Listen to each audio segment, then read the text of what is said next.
أعوذ بالله من الشيطان الرجيم.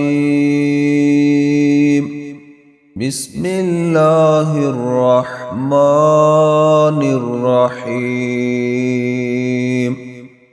فلقد أرسلنا نوحا وإبراهيم وجعلنا في ذريتهما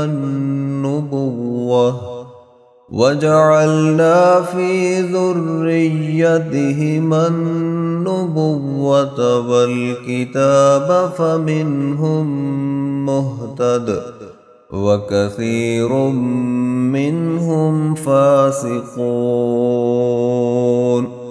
ثم قفينا على آثارهم برسلنا وقفينا بعيسى ابن مريم وآتيناه الإنجيل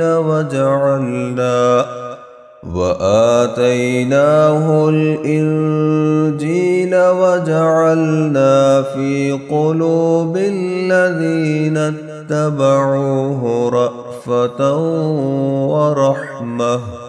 ورهبانية ابتدعوها ما كتبناها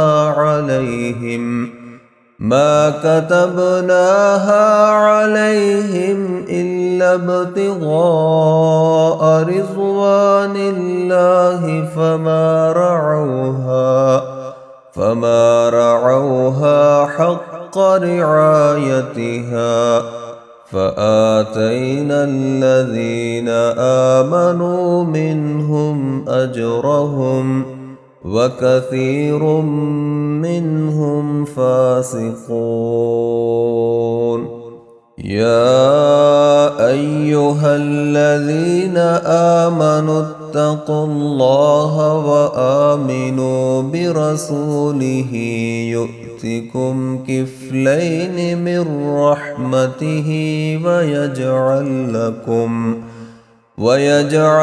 لكم نورا تمشون به ويغفر لكم والله غفور رحيم.